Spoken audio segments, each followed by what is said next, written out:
Hello students, आज की हमारी वर्कशीट नए टॉपिक पे स्टार्ट होती है। Worksheet number 13 maths class 10th द्विघात समीकरण। द्विघात समीकरण का परिचय देंगे आज हम कि द्विघात समीकरण होता क्या है। बहुत ही अच्छी वर्कशीट है। जब तक आपको ये नहीं पता होगा कि द्विघात समीकरण क्या होता है, आप ये चैप्टर 4 से रिलेटेड है, आप वो चैप्टर कर नहीं पाएंगे या करने में मुश्किल होगी। तो इसलिए आपको ये वर्कशीट करनी बहुत ही ज़रूरी है। वीडियो को बिल्कुल एंड तक देखिए। चलिए स्टार्ट करते हैं कि यहाँ पर कुछ हमें बताया कि हमने पहले पढ़ा है कि डैश बहुपद का मानक रूप ये है। ये देखिए बहुपद है ax², ये इस तरह से लिखा हुआ है, इसको बड़ा बड़ा लिख देते हैं, ax² + bx + c। अब ये बताइए कि कौन सा बहुपद है। हमने पढ़ा है ना बहुपद, तो हम ये देख रहे हैं कि इसकी जो हाईएस्ट पावर है यानी अधिकतम घात है वो दो है ना। ठीक है, तो ये कौन सा बहुपद है? ये द्विघात बहुपद है। ठीक है, जो इसमें घात है इसकी अधिकतम घात 2 है, तो ये द्विघात बहुपद का मानक रूप है। अब दूसरी बात, इसमें पूछा है चर कितने हैं, तो आप देखिए कि सिर्फ x ही चर नजर आ रहा है जिसका मान बदलता रहता है। तो कितने चर हैं बताइए? एकमात्र चर कौन सा है? x है, यही नजर आ रहा है हमें। अब इसके अंदर हमें ये भी दिख रहा है a b c। ये क्या है? हमने पढ़ा था बहुपद में कि a b c क्या होती हैं बताइए? वास्तविक, यहाँ पे लिखेंगे, यहाँ जगह नहीं है तो हम यहाँ लिखते हैं वास्तविक संख्याएं। क्या होती हैं? वास्तविक संख्याएं होती हैं। वास्तविक संख्या याद है, रियल नंबर्स। ठीक है, तो ये सब हम पहले पढ़ चुके हैं। बहुपद चैप्टर के अंदर हम पढ़ चुके हैं, पॉलिनोमियल्स जिसे बोलते हैं। अब इसको हम आगे करते हैं। हमारे पास द्विघात बहुपद है ax² + bx + c। ये बहुपद है द्विघात जिसकी घात 2 है। अगर हम इसको 0 के इक्वल कर दें, 0 के बराबर कर दें, तो ये एक समीकरण बन जाएगा, क्योंकि इसके अंदर इक्वल भी आ गया, बराबर भी आ गया। तो इसको हम बोलेंगे द्विघात समीकरण। क्या बोलेंगे? द्विघात समीकरण। और ये इसका मानक रूप है। जिस तरह से ये द्विघात बहुपद का मानक रूप है, तो वैसे ही ax² + bx + c = 0 किसका मानक रूप है? द्विघात समीकरण का। समीकरण क्यों है? क्योंकि इसे हमने 0 के बराबर में रख दिया है। क्लियर हो रहा है? समझ में आ रहा है? तो मानक रूप हमेशा ऐसा होना चाहिए जिसमें सबसे पहली बात तो ये a 0 नहीं होना चाहिए, a 0 नहीं होना चाहिए, b c 0 हो सकते हैं लेकिन a 0 नहीं होना चाहिए। क्यों नहीं होना चाहिए? क्योंकि अगर यही 0 हो गया तो अधिकतम घात 2 खत्म हो जाएगी, ये 0 हो जाएगा, तो फिर ये 2 घात ही नहीं बचेगी, तो ये द्विघात नहीं कहलाएगा। तो इसमें a 0 नहीं होना चाहिए। और दूसरा, ये मानक रूप इसी रूप में होगा कि सबसे पहले अधिकतम घात, फिर उससे कम वाली घात और फिर उससे कम वाली घात। तो इसको मानक रूप बोलते हैं, स्टैंडर्ड फॉर्म इंग्लिश में बोलते हैं। a b c वास्तविक संख्या है और a 0 नहीं होना चाहिए। क्लियर हो रहा है? बिल्कुल कॉन्सेप्ट, एक एक कॉन्सेप्ट को लेते हुए हम चलेंगे। तो हमने ये सब पढ़ लिया यहाँ पे, तो यही यहाँ पे लिखा हुआ है कि ax² + bx + c = 0 द्विघात समीकरण का मानक रूप है। ठीक है, द्विघात बहुपद का मानक रूप ax² + bx + c है। जैसे ही बराबर 0 लगा देते हैं तो वो द्विघात समीकरण कहलाता है और ये इसका मानक रूप है।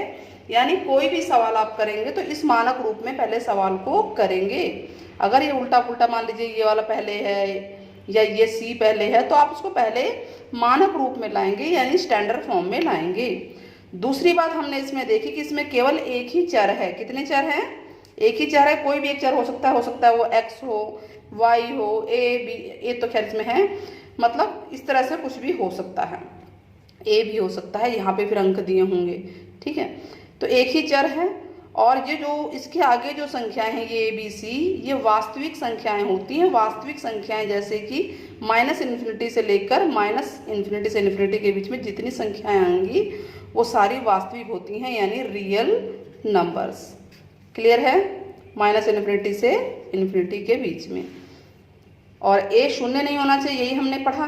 और इसकी डिग्री कितनी होनी चाहिए 2। तो ये द्विघात समीकरण के बारे में मेन चीज बताया गया है। चलिए अभी कुछ उदाहरण दिए हैं, हम इसे पढ़ते हैं। क्या ये द्विघात समीकरण का उदाहरण है? इसमें दे रखा है ये x² - 100 बराबर 0। क्या ये द्विघात है? मैंने अभी आपको ये बताया था कि ये 0 नहीं होना चाहिए, x² वाला, यानी a 0 नहीं होना चाहिए, b c 0 हो सकते हैं। तो हम ये देख रहे हैं कि x² तो 0 नहीं है, लेकिन x वाला नहीं है। कोई बात नहीं, हाईएस्ट पावर वाला है ना, तो हाँ जी ये द्विघात समीकरण है। इसमें सिर्फ 2 ही पद हैं, जरूरी नहीं कि हमारे 3 पद कितने हैं यहाँ पे गिनिए, 1 पद, 2 पद, 3 पद, लेकिन इसके अंदर केवल 2 ही पद हैं, तो भी ये द्विघात समीकरण है, क्योंकि इसमें जो अधिकतम घात है वो 2 है। x² = 10x - 24 बराबर 0। क्या ये द्विघात है? हाँ ये द्विघात है, और ये इसकी स्टैंडर्ड फॉर्म है, ये मानक रूप है, ये भी मानक रूप है। अगला आपको ये दे रखा है 4x - 3x² = 2। ये क्या द्विघात समीकरण है? हाँ जी ये द्विघात समीकरण है, लेकिन ये मानक रूप में नहीं है। क्यों नहीं है मानक रूप में? क्योंकि सबसे पहले अधिकतम घात वाला आएगा, यानी सबसे पहले -3x² लिखना है, उसके बाद ये प्लस में ये माइनस के साथ आगे जाएगा, फिर ये प्लस का 4x है, फिर प्लस का 2 है, बराबर 0। समझ में आए? तो हमने इसको मानक रूप में बदल दिया, यानी जो चर हैं, चर की घात को घटते क्रम में लिख दिया। सबसे पहले अधिकतम घात वाला, फिर उससे कम, फिर सबसे कम घात वाला। यहाँ तक समझ में आया? ये मानक रूप में बदलना आपको आना चाहिए कि मानक रूप में कैसे बदलना है। अब अगला प्रश्न, क्या ये द्विघात समीकरण है? इसको हम सॉल्व करके देखते हैं, हल करके देखते हैं। ये सवाल है ब्लू से करते हैं। एग्जाम्पल है ये x² = 5x + 4 बराबर x - 1 की होल स्क्वायर। तो हम ये देख रहे हैं होल स्क्वायर है। सबको इसको सॉल्व करके पहले इसके मानक रूप में लेकर आते हैं। चलिए करते हैं। माइनस यहाँ +5x है, +4 है, तो ये है a - b होल स्क्वायर का फार्मूला है। a - b होल स्क्वायर क्या होता है? a² - 2ab + b²। और यहाँ पे a है x और b है 1, ठीक है। तो इसको हमें खोलना है, यानी a² x² हो गया, -2ab - 2 × a × b plus b² b यानी कि 1 का स्क्वायर, ठीक है। तो ये x² से तो x² कट जाएगा, क्योंकि ये प्लस का है, ये भी प्लस का, इधर आके ये माइनस होना है। बचा क्या हमारे पास? 5x + 4 बराबर, ये हो गया माइनस का 2x + 1। सब इधर ले आइए। 5x + 4, ये जमा का 2x हो जाएगा, ये माइनस का 1 हो जाएगा। 5 और 2 7, दोनों एक जैसे हैं ये, तो 7x हो गया। और 4 में से 3 गया, क्योंकि ये प्लस है ये माइनस है, 4 में से 1 गया, 3 आ गया।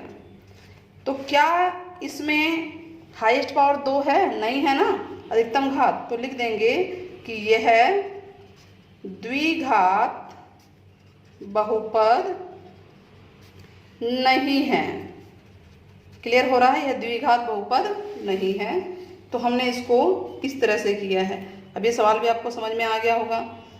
हाईएस्ट पावर 2 होना जरूरी है, या इसको बोल लो कि ये मानक रूप के रूप में नहीं है। जो मानक रूप हमारा है ax² + bx + c बराबर 0।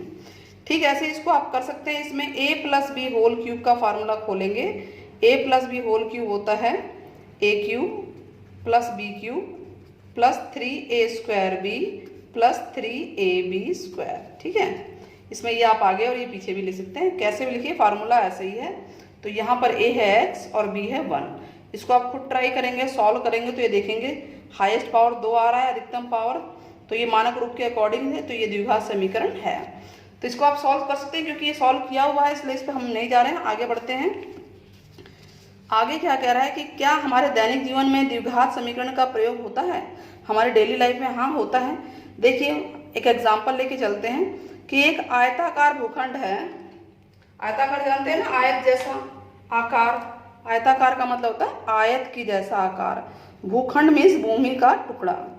उसका क्षेत्रफल 700 मीटर स्क्वायर है। आयताकार इसे बोलते हैं, आयत की तरह है, और इसका क्षेत्रफल 700 मीटर स्क्वायर है, वर्ग मीटर है। इसकी लंबाई इसकी चौड़ाई से 15 अधिक है। तो लंबाई और चौड़ाई ज्ञात करनी है। चलिए हम इसको सॉल्व करते हैं। हमें ये पता चलेगा कि लंबाई चौड़ाई से अधिक है, तो हम चौड़ाई को मान लेते हैं।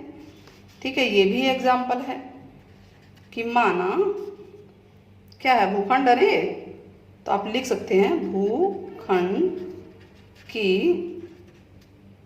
लंबाई नहीं, चौड़ाई चल रही है। लंबाई भी मान सकते हैं लेकिन हम चौड़ाई से करते हैं।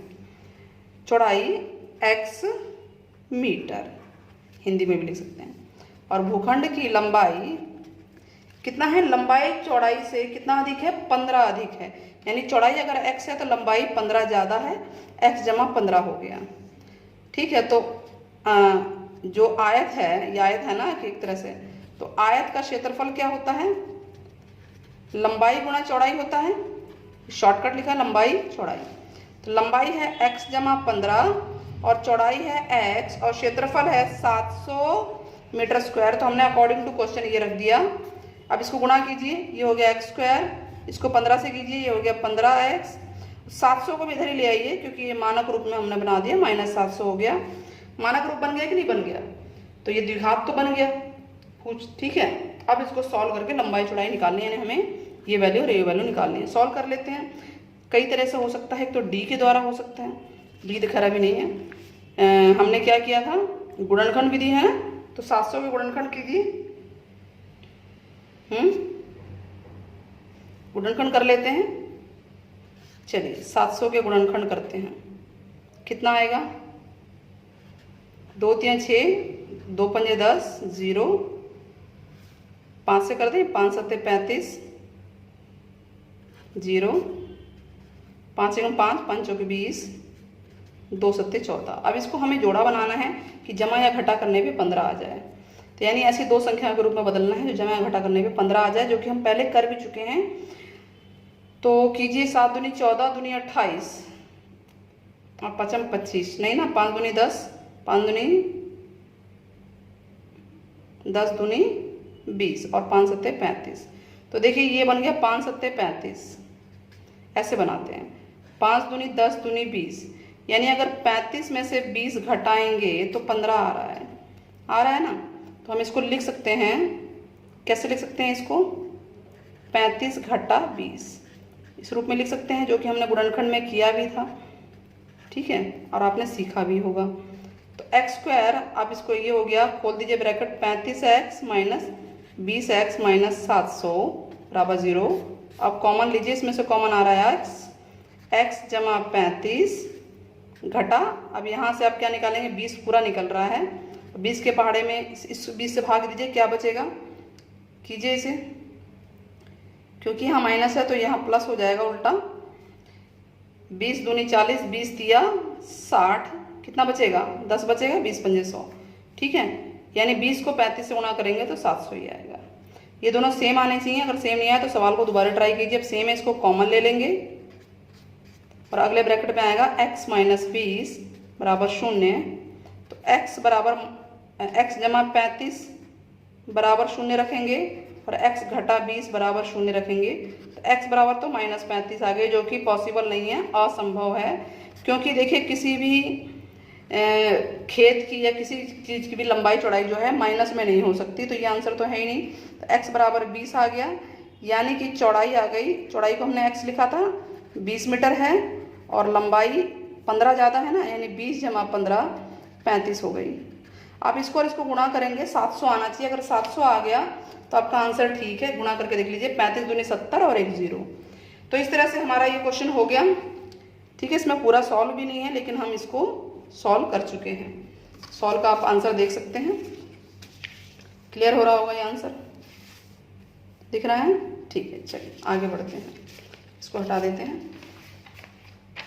नेक्स्ट कह रहा है इसका मानक रूप में लिखिए। इसको मानक रूप में कैसे लिखेंगे, सबसे पहले हमें क्या करना है, सबसे पहले स्क्वायर वाला लिखना है x स्क्वायर, फिर कम पावर वाला 11x माइनस का है, फिर जमा में 30 बराबर 0 नहीं है तो हम भी 0 नहीं लगाएंगे, जो दिया है वही करेंगे। किसी द्विघात बहुपद में बहुपद की घात कितनी होती है बताइए, अधिकतम घात कितनी होती है, 2 है ना, तो उसी को बहुपद की घात बोलते हैं। ठीक है, निम्न में क्या द्विघात निम्न में से क्या द्विघात समीकरण है ये, तो चेक करके देखिए। इसको हम सॉल्व करते हैं।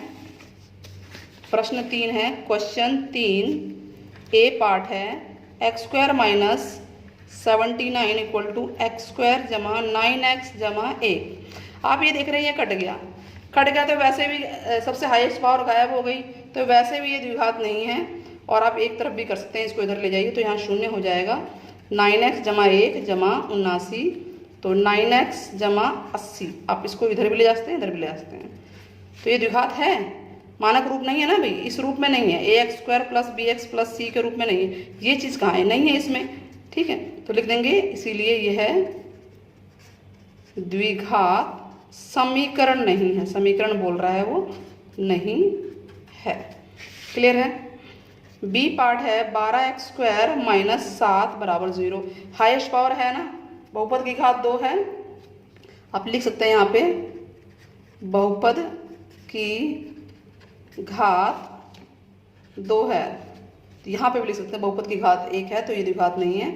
या मानक रूप के द्वारा दर्शा दीजिए, तो इसीलिए यह है द्विघात समीकरण है।